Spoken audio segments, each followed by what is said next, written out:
Ahri, kamu, Kina sangat gelisah. Dia menatap Ahri dengan tatapan berapi-api. Ahri menyelanya sambil mencibir. Kamu tidak berharap dia kembali ke sini lagi, bukan? Kina langsung terdiam. Setelah merenung beberapa saat, dia bertanya dengan cemas, kamu janji tidak akan menyakiti Albert? Kamu janji bahwa kamu akan memulangkannya ke pantai dengan selamat? Ha, Ahri tertawa terbahak-bahak seolah baru saja mendengar lelucon yang sangat lucu. Usai tawa, dia mencubit kedua pipi Kina, berkata, kenapa kamu begitu imut, Kina? Terkadang kamu sangat pintar, tapi terkadang kamu juga sangat bodoh hingga membuat orang tak bisa tahan tawa. Kalau aku mau bunuh Albert, maka aku cukup melemparkannya ke laut untuk dijadikan makanan hiu saja, itu akan lebih mudah. Kenapa aku harus repot-repot menempatkannya di sekoci? Tapi, dia sengaja berhenti sejenak. Tapi apa? Tanya Kina langsung. Tapi, aku tidak akan suruh orang untuk membawanya ke pantai. Aku akan membiarkannya tinggal sendirian di sekoci.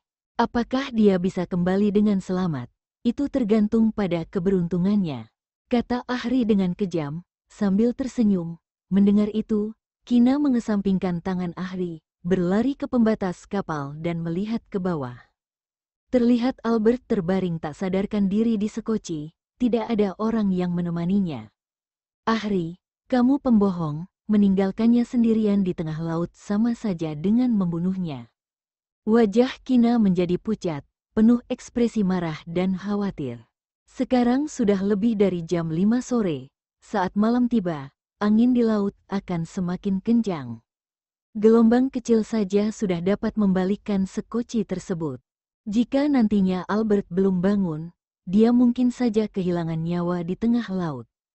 Kina, Ahri menekan rahangnya, menggertakkan gigi sambil berkata dengan kejam, tolong ketahui situasimu sekarang. Kualifikasi apa yang kamu miliki untuk meneriaki aku?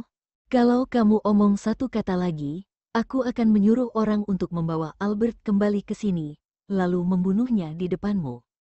Aku tidak akan omong apa-apa lagi, jangan sentuh dia. Kina memucat karena ketakutan, berusaha kompromi dengan nada gemetar. Ahri mendengus dengan dingin, menarik kembali tangan yang menekan rahang Kina.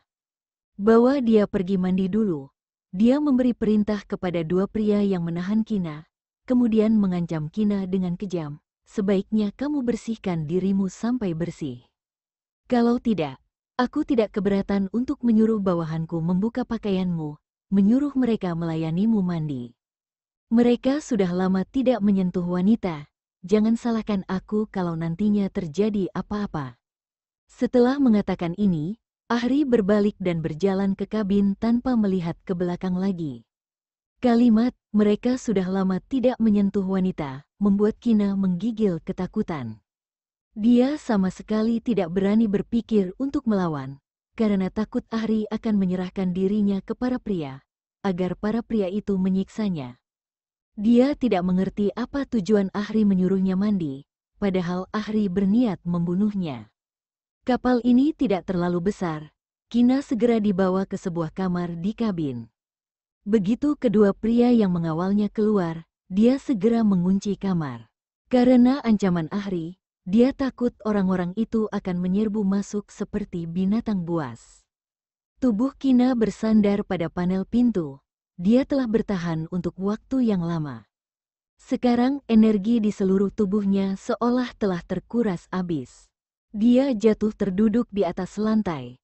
Dia melihat sekeliling ruangan dengan linglung, dan menemukan bahwa seluruh ruangan tertutup rapat, tidak ada jalan baginya untuk melarikan diri. Jantungnya berdebar kencang dan dada terasa sesak, membuatnya merasa sangat tidak nyaman. Dia ingat bahwa anaknya lebih memilih lapar pun tidak mau minum setengah suap susu bubuk. Sekarang seharusnya adalah waktunya untuk menyusui anaknya. Tapi dia malah tidak berada di sisi putranya. Apa yang harus dimakan putranya saat lapar? Orang-orang di keluarga Okto seharusnya akan mencari cara untuk menemukan makanan yang mau dimakan anaknya, bukan? Tetapi bagaimana jika putranya tidak mau makan? Memikirkan kemungkinan ini, Kina merasa sakit hati hingga sulit bernapas, dan air mata mengalir tak terkendali. Dia baru saja berpisah dengan anaknya selama setengah hari, tapi dia sudah sangat merindukannya. Tiba-tiba, dia teringat bawahan Ahri memberinya sebuah ponsel. Jadi dia buru-buru menyeka air mata di wajah, memasukkan nomor yang dihafal. Namun, panggilan tidak dapat dilakukan, padahal ada sinyal. Kina, kamu mau cari mati? Peringatan dingin dan mengerikan dari Ahri tiba-tiba terdengar di ruangan. Suara yang mendadak itu membuat Kina yang awalnya sudah ketakutan menjadi semakin ketakutan. Dia terkejut dan tangan bergetar, ponsel pun jatuh ke lantai. Dia terkaget-kaget, melihat sekeliling, tetapi tidak ditemukan sosok Ahri. Mandi sekarang juga, kalau kamu tidak keluar dalam waktu 15 menit, aku akan suruh bawahanku membantu kamu mandi. Mendengar ancaman Ahri, Kina buru-buru bangkit dari lantai dan berlari ke kamar mandi.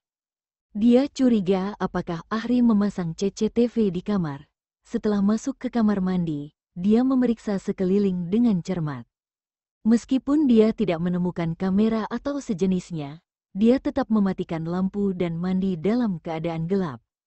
Dia mandi dengan kecepatan tinggi, mengenakan pakaian bersih yang disiapkan Ahri, lalu bergegas keluar dari kamar mandi dan meninggalkan kamar. Ahri, yang telah selesai mandi, mengenakan jubah mandi putih, berdiri di ambang pintu, ikat pinggang diikat longgar, garis tengah dada samar-samar terlihat. Dia memandang Kina dari atas ke bawah. Melihat rambutnya lepek karena keringat, dia mengerutkan kening. Ku beri 10 menit, cuci rambutmu hingga bersih, perintah Ahri dengan dingin. Oh, Kina tidak berani menolak perintahnya, menjawab dengan datar, lalu kembali ke kamar dengan linglung. Kurang dari 10 menit, setelah mencuci rambut dengan cepat, Kina keluar dari kamar lagi dengan rambut setengah kering. Ahri meliriknya dengan dingin, cukup puas, ikut, katanya dengan dingin. Apa yang mau kamu lakukan? Tanya Kina sambil menahan rasa takut di hati, mengikuti Ahri dengan langkah lemah. Setelah insiden penembakan, dia tahu bahwa Ahri benar-benar menginginkan dirinya mati. Tapi sekarang dia tidak bisa menebak apa yang sebenarnya ingin dilakukan Ahri. Kenapa Ahri harus bersusah payah memanfaatkan Albert untuk membawa dirinya ke sini, tetapi tidak langsung membunuhnya dan malah menyuruhnya untuk mandi dan keramas? Dan kemana Ahri ingin membawanya sekarang? Tak usah terburu-buru, kamu akan segera tahu apa yang mau aku lakukan. Ahri melirik ke belakang, tersenyum penuh arti. Senyum Ahri yang penuh arti membuat Kina merinding. Dia bergidik tak terkendali, rasa dingin dan ketakutan menjalar dari telapak kakinya. Dia merapatkan bibir erat-erat, kedua tangan mengepal, dan jantung berdetak kencang. Ada 7 hingga 8 pria jangkung yang mengawalinya, dan mereka sedang berada di tengah laut, jadi dia tidak bisa melarikan diri sama sekali. Segera, dia mengikuti Ahri datang ke dek kapal kargo. Hanya saja pemandangan dek telah berubah. Tadinya hanya ada 1 helikopter di dek. Sekarang sudah ada karpet mewah besar di sana, serta sebuah tempat tidur ekstra besar bergaya Eropa di atasnya. Di sebelahnya ada meja makan, vas indah yang dipenuhi dengan mawar cerah sebagai dekorasi, dan ada 2 porsi hidangan barat yang mewah, makanan ringan, salad buah, sebotol anggur merah yang telah dibuka. Kandil emas muda dan lilin yang menyala, pemandangan seperti itu terkesan sangat aneh dan menakutkan. Napas Kina agak bergetar, dia semakin tidak tahu apa yang ingin dilakukan Ahri. Duduk. Perjamuan terakhir, senyum pesona Ahri mengandung kekejaman. Dia duduk di salah satu kursi, melihat Kina berdiri diam di tempat, dia mengangkat garis pandang, memberi instruksi kepada anak buahnya. 2 pria menekan bahu Kina, memaksanya untuk duduk di depan Ahri. Makan, Ahri membanting pisau di tangannya ke meja makan, membuat Kina terkejut hingga hampir melompat dari kursi, kemudian berkata, "Jangan merusak selera makanku. Apakah kamu mau aku yang suap? Syaratnya adalah tanganmu harus dipotong dulu." Usai berkata, Dia mengeluarkan pisau yang ditusukkannya ke meja makan, memotong steak yang masih berdarah, mencicipi anggur merah yang baru saja dituangkan. Wajah Kina menjadi pucat. Dia menelan ludah, berusaha untuk mengendalikan tangannya yang gemetaran karena terlalu takut, lalu perlahan mengambil pisau dan garpu di atas meja. Dia seperti boneka yang mengikuti perintah, memotong steak dengan kaku, memasukkannya ke dalam mulut, dan mengunyahnya dengan kaku sebelum ditelan. Jangan biarkan peralatan makan saling berbenturan dan mengeluarkan suara. Ini adalah etiket makan yang paling dasar. Tangan Ahri yang memegang pisau dan garpu menamparkan meja makan dengan keras. Wajah cantik diselimuti awan hitam, seolah ingin menelan Kina hidup-hidup. Kina sangat takut dengan Ahri yang tidak waras ini. Dia sangat ketakutan dengan dirinya yang selalu emosi secara mendadak. Dia berkata dengan suara gemetar, Maaf, jika dia punya keberanian, dia tidak mungkin akan membiarkan Ahri mengendalikannya seperti boneka. Tapi dia tidak ingin mati, jadi dia hanya bisa mengikuti kehendak Ahri untuk menunda selama mungkin. Minum, Ahri memerintah lagi, berkata dengan diiringi senyum dingin. Anggur ini berusia hampir 100 tahun, aku membelinya di lelang dengan harga 20-an miliar. Ya, Kina menyesap anggur merah dengan patuh, dia sangat gugup dan takut. Tidak punya niat untuk mencicipi rasa dari anggur merah seharga puluhan miliar. Dia melirik tangan Ahri yang memegang pisau dan garpu, urat biru di punggung tangannya agak membengkak. Dia takut Ahri akan tiba-tiba marah besar, lalu menusukkan pisau dan garpu ke tubuhnya dengan kejam. Jadi dia sangat waspada, memegang pemikiran untuk menunda waktu, makan dengan kecepatan yang sangat lambat. Entah berlalu berapa lama, piring makan di depan tiba-tiba diambil. Kina sontak mendongak karena kaget, agak panik dan bingung. Waktu makan sudah habis. Ahri melengkungkan bibir dengan seram, menyuruh bawahannya untuk segera membawa pergi makanan dari meja. Tapi aku belum kenyang. Kina mencoba memberontak. Dia tidak tahu apa yang ingin dilakukan Ahri, tetapi dia memiliki firasat buruk tentang ini. Lalu kamu mau makan sampai kapan? Tatapan Ahri yang tajam dan dingin jatuh pada tubuh Kina, seolah ingin memindai seluruh tubuhnya dari atas ke bawah seperti sinar X dari dalam keluar. Setelah keheningan beberapa detik, dia mendengus dingin. Jangan kira aku tidak tahu bahwa kamu sedang mencoba untuk menunda waktu. Meskipun Kak Ezra telah bergegas ke kota Zaun dari kota Leicester, wajah Ahri sontak menunjukkan ekspresi seram begitu menemukan jejak kepanikan dan kejutan di mata Kina. Tapi memangnya kenapa? Kota Zaun sangat besar. Dia tidak mungkin bisa mengetahui dalam waktu singkat bahwa aku telah membawamu ke tengah luar. Walau dia tahu, kamu agaknya sudah kehilangan nyawa di tengah laut ini ketika dia tiba. Mendengarkan kata-kata Ahri yang penuh niat membunuh, Kina seketika merasa dirinya seolah-olah jatuh ke dalam gua es. Seluruh tubuhnya sangat dingin, wajah yang pucat dipenuhi dengan keputusasaan. Kalau kamu bunuh aku, Ezra bakal membencimu. Dia mundur 2 langkah, memohon pada Ahri untuk pertama kalinya, bernegosiasi dengan gemetar. Bagaimana kalau kamu lepaskan aku? Aku akan menjauh darinya dan tidak akan bertemu dengannya lagi, benaran. Dia memiliki banyak orang yang tidak ingin ia tinggal, terutama putranya yang berusia kurang dari 3 bulan. Dia hanyalah seorang manusia biasa, dia pastinya lebih memilih bertahan hidup daripada mati. Tentu saja, dia tidak benar-benar bermaksud untuk tidak bertemu Ezra lagi. Ini hanya tindakan sementara, lepaskan kamu, tidak bertemu dengannya lagi.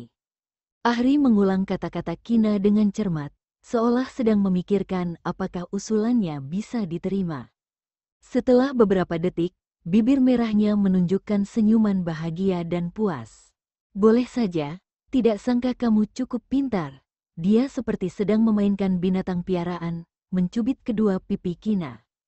Kina tiba-tiba merasa lega ketika Ahri mengatakan itu. Namun, kata-kata Ahri selanjutnya membuatnya ingin membunuh dirinya sendiri yang sok pintar. Aku punya cara win-win, Solusi terbaik, aku akan membunuhmu, lalu melemparmu ke laut untuk dijadikan makanan hiu. Kemudian memberitahu Abang Ezra bahwa kamu egois dan takut mati. Demi hidup, kamu berjanji padaku untuk tidak bertemu dengannya lagi. Jadi kamu pun pulang kampung dan tidak akan bertemu dengannya lagi selamanya. Ahri mengertakkan gigi dan mencibir, mengucapkan setiap kata dengan jelas. Kina berkeringat dingin, tenggorokan seperti terjepit, tidak bisa mengeluarkan suara. Melihat Ahri perlahan mendekat, Kina ingin melarikan diri, tapi tubuhnya tidak bisa bergerak seperti disantet.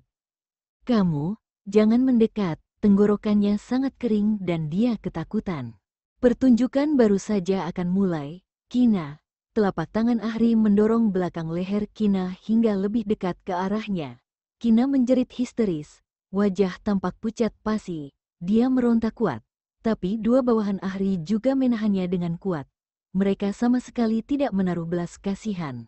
Semakin Kina meronta, semakin kuat pula kekuatan mereka, seolah ingin mematahkan lengannya, membuatnya berkeringat dingin karena kesakitan.